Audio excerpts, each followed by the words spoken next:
The real deal about Michael Jackson, that is the subject of this evening's Talking Points memo. There's an old saying, you can't choose your family, and it's true. The family of Michael Jackson honored his memory today in Los Angeles, and I do not wish to intrude on that. They are entitled to grieve any way they want. But Michael Jackson's place in America is a legitimate topic of discussion, and Talking Points is just about fed up with all the adulation. It is basically grandstanding and pathetic in the extreme. Yes, the man was an all-star entertainer, but that's it. So enough with the phony platitudes, okay? The truth is that Jackson's interaction with children were unacceptable for any adult. His incredible selfishness, spending hundreds of millions of dollars on himself while singing We Are the World, should make any clear-thinking American nauseous. And why are Jesse Jackson and Al Sharpton making this a racial deal? Jackson bleached his own skin and then chose white men to provide existence for his in vitro children. I mean, give me a break with all this. To hear Sharpton speak today, you think Mr. Jackson was Martin Luther King Jr. Those young kids grew up from being teenage, comfortable fans of Michael to being 40 years old and being comfortable to vote for a person of color to be the president of the United States of America. Michael did that. Michael made us love each other. Michael taught us to stand with each other. And if you disagree with honoring Jackson the man, watch out. Congressman Peter King called Jackson a pedophile, an assessment not uncommon, and was immediately branded a racist. NAACP official Hazel Dukes and Congressman Bobby Rush both said vile things about Mr. King. The message is very clear. If you criticize Michael Jackson, you hate black people. Nonsense, un-American and unacceptable. If you like Jackson, fine, no problem. That's your right. If you do not respect him, that is fine as well. Dukes and Rush are playing the race card, pure and simple. They should be ashamed. The crowd outside the service today was much smaller than predicted. The service itself was very well done, but the media coverage was a bit bizarre. I mean, there's something surreal about watching Katie Couric analyze things with Kenny Babyface Edmonds. And Charles Gibson didn't exactly look relaxed doing play-by-play. The whole deal illustrates just how crazy the USA is becoming. A cowardly media will exploit any event for ratings. Remember, the same people extolling Jackson today were the ones giving his child molestation trial gavel-to-gavel attention. And after Michael Jackson was found not guilty, the American media did not exactly elevate him to hero status, did it? But now that he's dead, most likely from an accidental drug overdose, he is a hero. How does that work? How does that happen? Just another day in media world. That's the top story tonight. Reaction to that analysis with us, Fox News analyst Mark Lamont Hill. Dr. Mark Lamont Hill. The racial thing bothers me a little bit. Go ahead. You heard what I said. Go ahead. Yeah, I must admit, I mean, you have me baffled in your analysis here.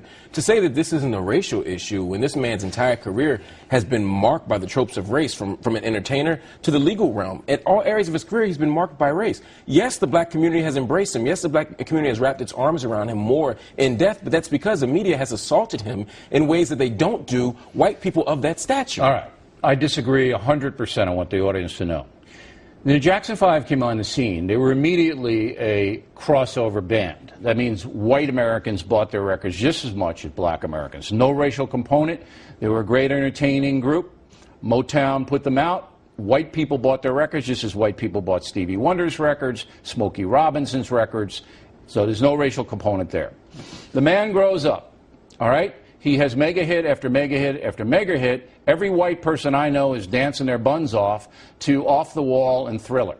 I don't see any racial deal there. I don't see him being criticized there. It's only when he gets into the bizarre realm of bleaching his skin, plastic surgery, and sleeping with children, strange children, children he Going doesn't to sleep know. with children. Sleeping with them in the same bed. But clearly someone may think when you say sleeping with children that there was a sexual component to that. I'm saying the words as clear as I can, Doctor. Yes. Sleeping with children. Right. An adult sleeping with children, not his kids.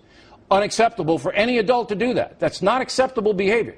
Only after that do people come after him? I don't see. If he were a white guy, people would say, hey, that's not acceptable. But here's the point, Bill. No one is saying that the media should not have drawn attention to Michael Jackson. So what's the racial component? The component is now he has passed away. Yeah. About a year or two ago, when Jerry Falwell died, you and I debated this very point. You said, give the man 3 days to a week and let the people mourn him before you start talking about his racist politics. You said that yourself. So why are we giving Jerry Falwell something that we won't even give Michael Jackson? Look. I'm not saying anything about Michael Jackson. In fact, if you remember, I was the guy that said he was acquitted in a court of law, and it's got to stand. I reiterated that last night, and I've never made any comment about his criminality ever. Right. Okay? Because I'm going with the system. Now, a guy like Peter King comes out, and he says, and I know Peter King, he's not a racist. He's not. He says the guy is a pedophile. So, in his opinion, and it's shared by a lot of people, King would have said that if the guy were any color with his rap sheet, any color. But it wouldn't have happened. It wouldn't have happened that way. And that's why. Wait a minute. You're saying King wouldn't have criticized That's exactly what I'm saying. Bull. That's exactly what I'm saying. You don't know the man he would have. But don't escape the Jerry Falwell point here. You said you critiqued me for calling him a racist after his funeral. You said that's inappropriate behavior, that it's insensitive, and that it's disrespectful to his legacy to do so. Not because you didn't agree with me, but because you said that's not what you do to a celebrity after they die. It's apples and oranges. Please tell me how. Look, it is. Al Sharpton gets up there and makes him Martin Luther King Jr. Come on. He didn't do that. He ridiculous. spoke to a truth. First of all, Michael, in addition to being perhaps the greatest child prodigy since Mozart, right, and I'm not being hyperbolic to say that, Michael Jackson also opened doors for people on MTV, on the video realm at large. No argument. That's what he talked about. He opened the door. He was the Jackie Robinson of music. Michael taught us to love one another. He absolutely did. He brought blacks and whites together. How could the reason he brought blacks and whites together? Oh, absolutely. Everybody liked his music. That look, brings blacks and whites together. You just made my argument for me. You just made my point. There's no racial component in here. Just because it's not racist doesn't mean that it's not racial. There isn't any. No, there is a racial component. The fact that he brings blacks and whites together is a racial component. The fact that a black man would disfigure his face in such a way to resemble white folk makes it a racial component. Okay, then why is he being held up by the African American community as a pillar of black America when he blanches his skin? Because we are a loyal people, we are a protective people, and we understand that the architecture of white supremacy I don't even mind that. That's how white supremacy works. A whole lot of black people want to look white. Look, Jackson's American. He wants to bleach his skin. Fine. I don't care. Right. All right. But answer me this. If he is such a black American icon, why did he have his kids with white men? That's a personal matter. That doesn't make him less black. There's no blackness meter here. You don't become less black when you have a white kid. You don't become an African-American icon when you do something like that. No, you become an African-American icon for producing the greatest music and being the greatest entertainer ever, for being an extraordinary humanitarian, and for that's exactly why he's a great American. You just become an American icon for that, not a black man. Oh, that's ridiculous. You're an American icon. It's not either or. He is an American icon. He is quintessentially American, but he's also undeniably black. You can't take black from him just because he has white kids. Always a pleasure.